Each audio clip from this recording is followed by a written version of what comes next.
Hello, Rosemary. Yes. Hello, Rosemary. It's Neil Waters here. Yes, Neil. How are you? I'm good. I'm good. Excellent. Thank And you. you're ringing about the thylacines. Yeah, absolutely. I'm a Yeah. Have you seen one? I've seen four. Um, Oh wow. only Where in were they? Tassie. Oh, they're all in Tassie. I live out in the Yes. northeast, but I got barked at Yes. by one in South Australia. I'm pretty certain of that. Back in Yes. 2018, I think it was, and then I also have heard them yipping in South Australia a couple of times as well this year, actually. Right. I've heard of people hearing them too. Yeah, I The people at Overland Corner. oh yeah. Now I'm from South Australia originally, so I'm pretty familiar with all the names of the places that you gave me in your Yeah. message. It was pretty interesting. Now Yeah. I record these conversations. Are you okay with that? Yeah. Not a problem. And you're okay with me releasing that on our YouTube at some stage? Not a problem. All right, no worries. So if you want to leave specific place names out, that's fine, but I can edit that out later anyway if need be, just in case it's really, Yeah. really I sensitive think information, I, you know? I just yeah.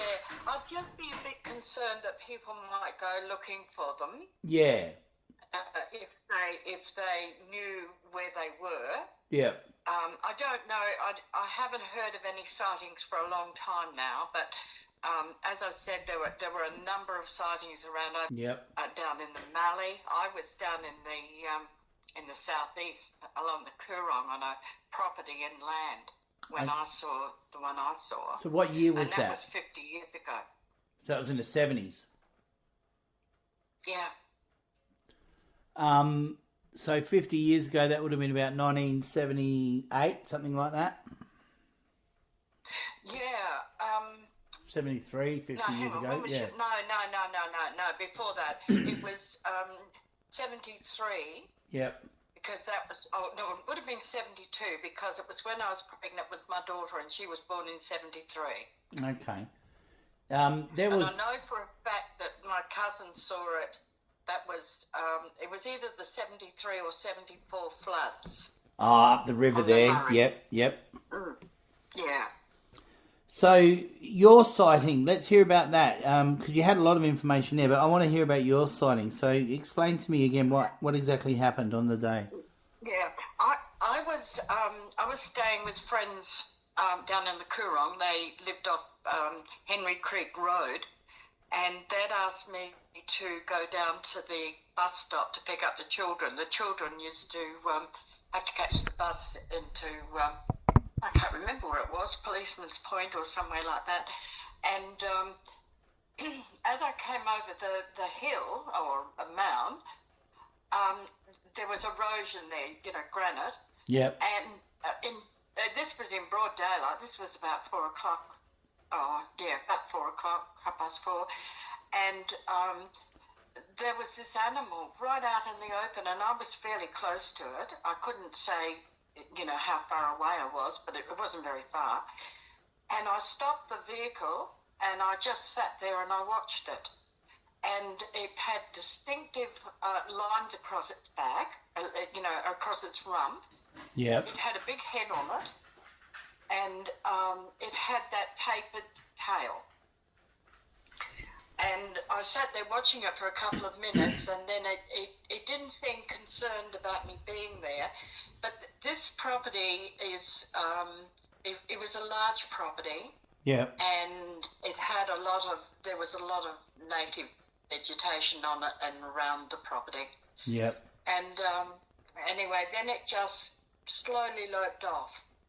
And after I picked up the children, I went back to the house and I told John. I described what I'd seen, and he said, "Oh, that'd just be a fox with mange." And I thought at the time, well, but he should know. He lived on the property. There were Yep. wombats on the property and mallee fowls and all sorts of things. And so I just didn't think about it. But over the years, I've never forgotten it. And I used to have flashbacks, especially when I was talking to other people that had seen the tiger. And I can see it quite distinctly in my mind's eye. Yeah. But then my cousin was staying here during one of the floods. It was either 73 or 74. And he and his wife took a dinghy across. And as they, walked up on the top of Sugarloaf, they saw this animal race off the other side. And Bill looked at it through his gun scope. He was looking for rabbits. And he said to his wife, "What did that look like to you?" And she said, "I thought it was a Tasmanian tiger." And he said, "So did I." And I walked over to the edge where it had disappeared and they couldn't see it. Right. But I've spoken to so many people over the years that have seen and described what I saw and what I know to be a thylacine. Yep. So when you moved from the southeast, did you move up the Riverland in that move sort of thing, did you? Or? No, I've always lived in the Riverland. Okay. But I was down there on holidays, and I know which year it was because I was pregnant with my daughter. Yeah, okay. And she's just turned 50. Yep. And that's how I can date that. Yeah, that's a good way to do it. Yeah, the people that I've spoken to were so pleased to be talking to someone that believed them. It wasn't something that they were telling people. Yeah. They felt a bit embarrassed about it. And I'm a journalist and a historian and, a freelance journalist and historian and tour guide. And I find I can talk to people very easily about things like this and they tell me what they saw, and they were so pleased to know that other people had seen exactly the same thing. Yeah. That's excellent. And when you saw it, how long do you think you saw it for? Maybe in seconds, like 10, 15 seconds, or? Seemed longer than that because it didn't move for a while. Okay. Yeah, it probably anywhere 15 to 20 seconds. Yep. And was it, if you had to compare it to the size of a breed of dog, say, what sort of size range would you call it, do you think? Well, it was bigger than a fox. Yeah. And it was, and I thought it was bigger than a Labrador. And yet, the ones that I've seen when I've watched shows about them, the last one that was in captivity, seemed so much smaller. But it was definitely bigger than a fox. Yeah. And it didn't have a fox's coat or anything, but I didn't know what a fox looked like with mange, and I thought, well, he knows what he's talking about, but obviously he hadn't seen it or he would have known. Another friend of mine, an elderly, he's passed now, he was working with a group of men, and it came through the middle of their camp. They were working along the river on the locks, and in broad daylight, in the middle of the day, it came through their camp. Wow. And Lloyd showed me a report afterwards that he'd written about it, describing what he'd seen. And then I was talking to his daughter many years later, and she told me how she'd crossed the lock, because he was a lock master. She'd crossed the lock, and when she got to the other side, she saw this dog, and she called it, and as soon as it, she thought it was a shepherd or something, and as soon as she spoke to it, it ran away. Is that lock 2 or lock 3? Big pardon? Was that lock 2 or lock 3? Lock 3. Lock 3, okay. Yeah, and that land on the other side of the lock, on this side of the lock, Okay, and the man that owned was the mayor of Loxton. Yep. And he told me, and then later I spoke to his wife about it after Peter had passed, and he knew there were a breeding pair on the property. Wow. And yeah, he ran sheep there, but he never told anybody about it at the time because he didn't want anyone hunting it. And I'm quite convinced there are thylacines in Tasmania. I was there last year.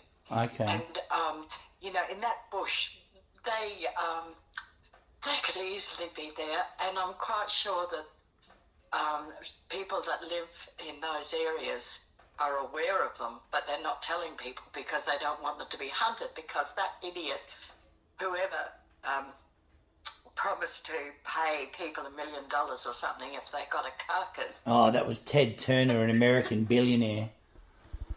Yeah, and, people, even though they're not allowed to shoot them now, they would... Still do it. No, some people would try and hunt it down. Yeah, well, I'm certainly not one of those people. I've been investigating this for 9 years now, and it basically started in Tassie, but because I was living back in South Australia still at the time, I sort of discovered that they were there and then sort of investigated it further closer to home because it was just there, But the amount of information, you'd be pleased to know there's still plenty of sightings out in the Riverland. Is there? Yeah. The people that I know that have seen it, most of those have passed on since, including that group of men that were working on the PS Industry, the River Murray Commission boat. Yep. They were working on the lock. Yep. Yeah, and excuse me, I've got to have a drink. That's all right. Sorry about that. That's all right. As I said in the post I sent to you, I went to the museum in Adelaide and asked to speak to somebody who had an interest in thylacines. And a guy came out and I told him, the first thing I said to him, have you ever had reportings about them? And he said, yes, I get a lot of them. And he said, but we've got no photographic proof, no footprints, and no skeletons, no bodies. And I told him about the people that I had spoken to. Yep. And he took their names, and he came up here apparently and did speak to them. And one of them had come across a skeleton in a gully, and it was of a dog of some description, and he thought that might have been a thylacine, but the man checked it out and it wasn't. It was a German Shepherd. Okay. Was the man's name Peter Aitken? I don't remember. It was a long time ago. Yep, fair enough. Yeah, there was a massive amount of sightings in South Australia between about 1965 and 1975, roughly. But they've always continued to happen. The sightings happen every year, like without a doubt. They're still there, Good. I average probably between a dozen and 25 sightings in South Australia every year. From all over the state. All over the state. You name a region, there'll be sightings from there. Yeah, I guess it has to be where there are plenty of cover for the animals. Yeah, there is that. Where they can hide because, a lot of people, they're being seen, but they're not, people don't know because it's not something that you see every day. Yeah, that is a factor. But, I mean, most people are in shock when they see one and can't believe their eyes, basically. Yes. Because it's not meant to exist in Tasmania, never alone the mainland, and lo and behold, there are hundreds of sightings all over the mainland every few years. Yeah, I was at a hotel one day for they had a launch of a walking trail down there, and I attended it. And I was talking to, it wasn't a licensed building at the time, it was just a National Trust building, but I was talking to the manager of it, and we were talking about it, and he showed me a book. He opened it up to a page that showed a Tasmanian tiger, or a thylacine, and it said alongside this that they'd been around,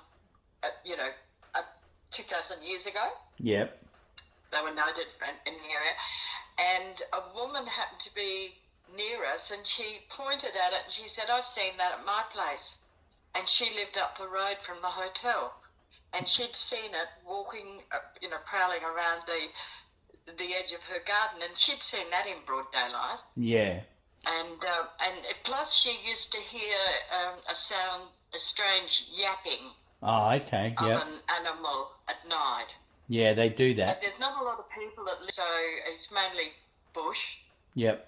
and then over the highway it's Mallee, Yep. and I don't think there's a lot of properties there, but I don't think there's even houses on them. So Just there's bush not a lot of blocks. people around there to see them. But as I said in the post, I'm very concerned every time I know that the National Parks and Wildlife are baiting feral animals in the parks. Oh, they know what's out And there. They know that they're there. They still keep baiting, but they know that they're there. do you reckon? Yeah. Because I got the impression they thought I was a nutcase. Well, there is that level of arrogance that comes from a lot of, scientific community when it comes to this animal to a degree, but there's just an overwhelming amount of historical evidence and current evidence that they must know that they're there. They must. It's, I hear a lot of strange really stories. worried me. Yeah, but they still go ahead with their aerial baiting of 1080 because they don't care, I guess. No, and the thing is, they're not just killing the feral animals, the birds that are Yeah, the off-target that are damage is eating horrendous.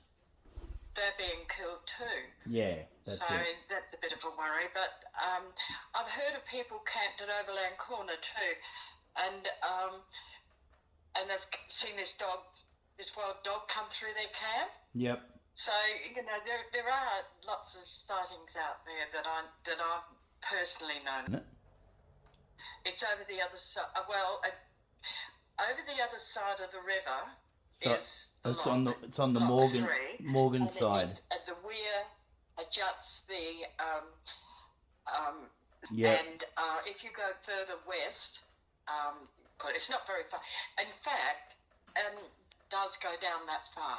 Yeah. The Okay. sandbar, I think, Yep. is down. I think that, but I'm not sure about that. Well, we get regular sightings throughout from Blanchetown down to Murray Bridge, and then all the way back up towards Swan Reach, and even Ramco, Waikerie, Renmark, all those areas. I've got reasonably recent sightings from all of those areas. So, and then they go right out towards the border country as well. Yes, I could believe that because there's really nothing there, is there? It's just pastoral land and native vegetation. Yeah, inland dune systems and such, where there's lots of wombats, lots of roos, and plenty of game for them out there. Tell me, just out of curiosity, have you ever come across many mutilated animals that have been predated on in a strange way at all? No. Okay. No, but I was talking to somebody from Kingston one day, and they said there's an animal that comes through their place and takes their chooks. And they didn't think it was a fox. There's plenty of foxes around, but they didn't think it was a fox. Okay, why was that, did they say? I can't remember. Well, we were talking about this, and I was talking about the Thylacine. Yep. And they said about that. And I know people at Kingston have lost chooks to foxes. Yeah, sure. Because I was keeping one couple in chooks. That's Kingston on the Murray, isn't it, you're talking about? Yes. Yep. Yes. Yeah, so, and incidentally, on Sugarloaf, years ago, somebody shot a spotted cat. Is it a spotted cat? It's something. I know they've got them in Tasmania, and The quolls, spotted quoll, tiger quoll. It's a quoll. Right. There was one of them discovered out near Beachport in South Australia only about 10 days ago. They've actually... Yeah, that's one of them, tiger quoll. Yeah, oh, right. Well, one was shot on Sugarloaf many, many years ago. Wow. And that's documented. I found a story of one being found on a log floating down the river during a flood. It might have even been the 74 flood, but they weren't sure if that was from South Australia or Victoria. But it was found in South Australia, but it was floating on debris during the flood, just coming down the river, having a bit of a cruise. Right. Yeah. So, Yeah. but that chap that came to see you in '73, he told you a few fibs because they had South Australian Museum had plenty of plaster casts of footprints given to them and hair Oh, did samples. they? Oh, they did. Ah, I've been right through all their records. I've spent 5 days going through the museum's files and lack thereof. And they didn't yes. catalogue any of it. The whole lot's been lost, oddly enough. Ah, So ah, yeah, there's a few. I mean, they're very helpful when I go in there, but back in the day, old mate wasn't very confident that these people knew what they were talking about, even though he was receiving hundreds of sightings, and he basically, yes. discarded the whole lot and disregarded it and didn't take it seriously at all. So it's a real lost opportunity for science because of his lack of scientific procedure, really, more than anything. Yeah. Look, I just remembered another story I was told, and I think this was in Victoria. It was upriver anyway. It was upriver from South Australia. And these people had a property there, and their dog was in the back veranda. It was had chicken wire or something, on the to keep it in. Yeah.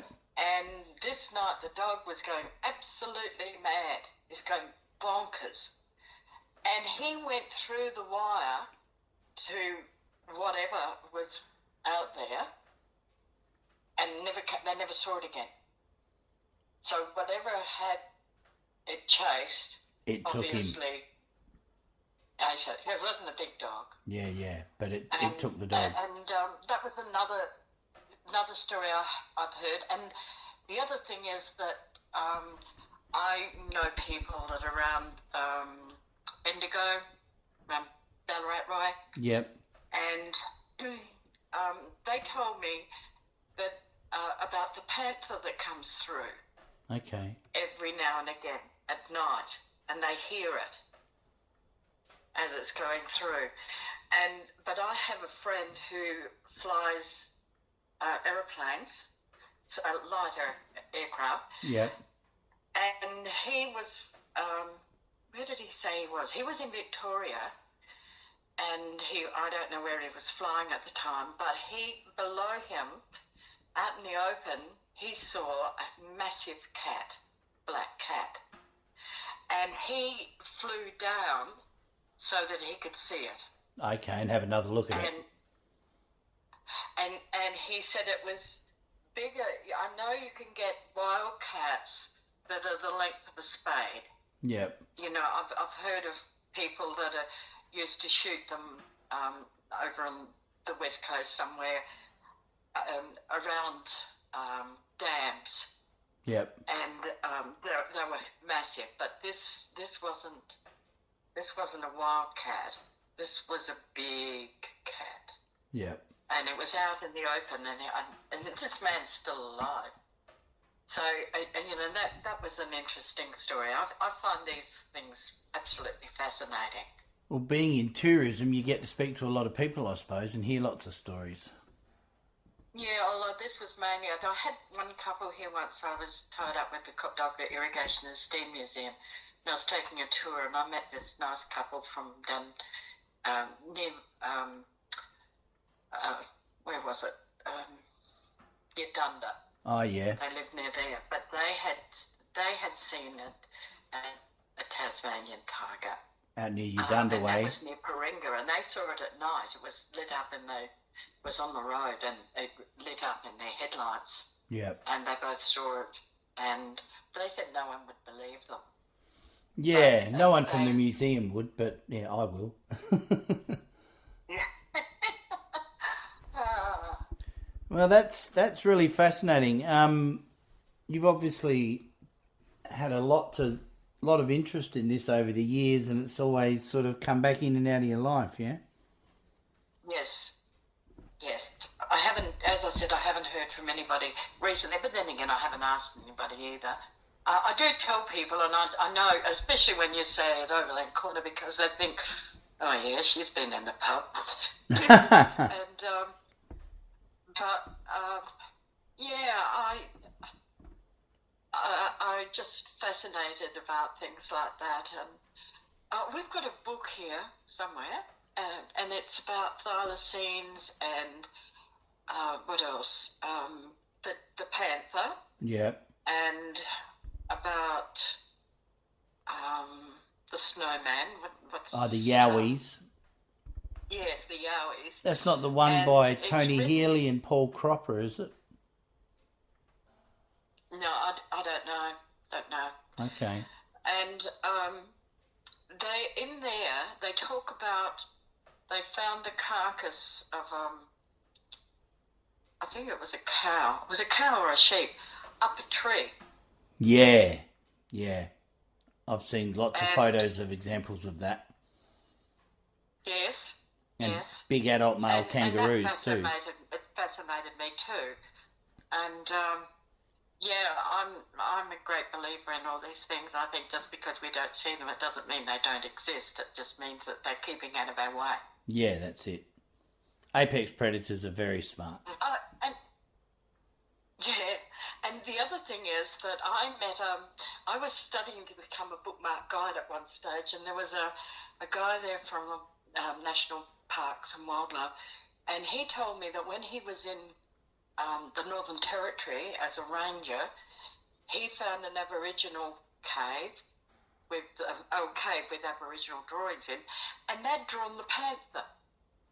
The panther? Yeah. Wow. They'd drawn a panther, a black panther. So... And that's up in the Northern Territory. So, what does that tell you? Yeah, and I mean, this was an old painting, very old Aboriginal. So maybe the big painting. cats have been here a lot longer than what we realise. Yes, I think so. Yeah, it's not the think so. first time I've heard that theory, actually. I reckon it's some sort of creek line area along the river with cliffs and caves and tunnels and lairs. They go into wombat warrens as well. If there's a decent sized wombat warren, they'll take it over. So they're known to go underground. Wombats around here. Don't you? They do down at Blanchetown, of course, but they've all to my been shot knowledge, out there's up that no- way. Yeah.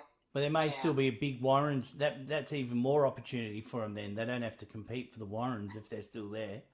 Yeah, well, Peter Jackson, the mayor of Loxton, who owned Banrock Station, he knew where their lair was. Oh, wow. Now it's been taken over by the wineries, and they've planted up acres, hundreds of acres of grapes there, and so there's not the scrub for them to hide in like they would have done in the past. They were probably moved along, but I wouldn't say that that's a way, an absolute. They've been wiped out. I mean, they're seen around people where people live. They're seen because people see them, so they're adaptable. Definitely. Yes. Definitely adaptable. Yeah, so. and they'd get plenty of birds and bird life Oh, on yeah. the river. Well, the reason why I asked you about mutilated animals is we find kangaroos with their heads missing and their lungs removed often. That's a regular thing. Oh, all right. So that's a telltale sign they've been hanging do you around.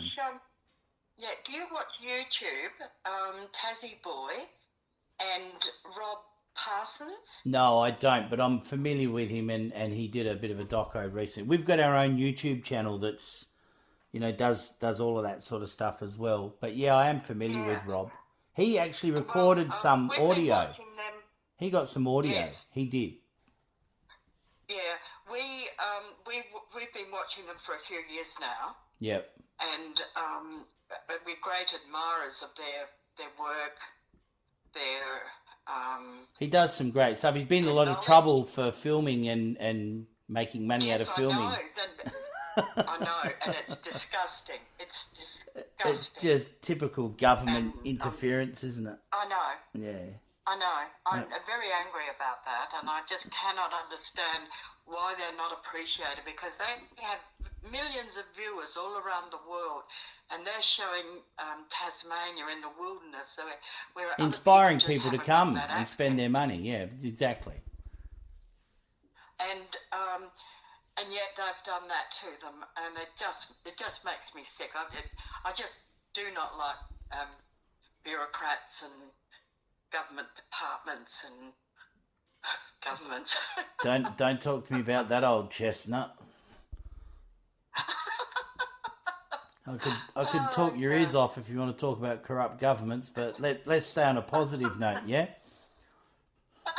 Oh, if you're on Facebook with me, you'd see what I write. Yeah. I'm always protesting about something. Well, speaking of Facebook, if you want, have a look at our YouTube channel. It's the same name as the group, Thylacine Awareness Group of Australia. And when I finish chatting to you, at some stage I'll edit this off and make an interview out of it and put it on there. I'll take a lot of the details out to protect the locations, but I think it doesn't matter. Well, it does and it doesn't. Sometimes I let the locations out, but some are special and a bit close to my heart, so I like to protect them because, you know, I'm traditionally a crow eater. Even though I'll never come back and live there, I still love the place. I just don't want to live in South Australia anymore. I'm in remote northeast Tasmania. I'm about 2 hours northeast of Launceston.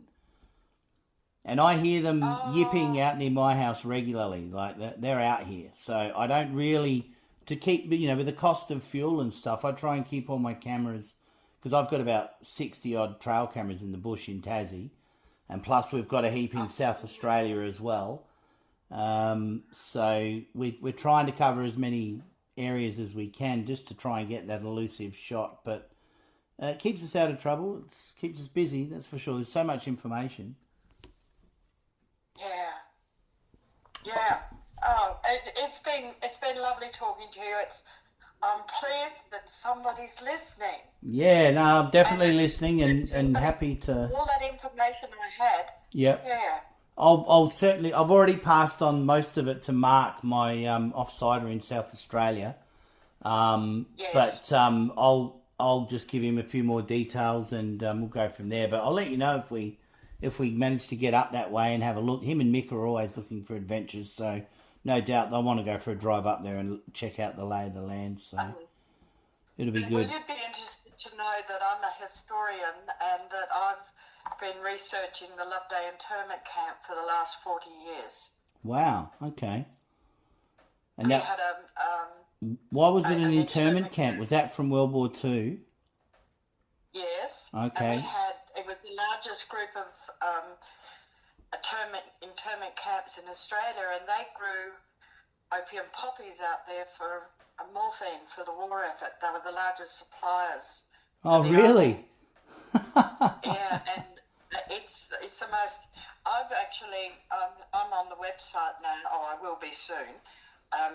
We've just established a website on the Loveday internment camp, and I've just written quite a detailed report about the camp, but we're having it launched in about 3 weeks' time. Oh, okay. It won't be that long. Yeah, and but what I've written about the internment camp, I've given lots of talks and been to seminars and things like that, and sure. Yeah, so I'm really interested in our history and promoting our region, and oh, that's great. We were coming back to Tasmania. We were there this time 12 months ago. Okay.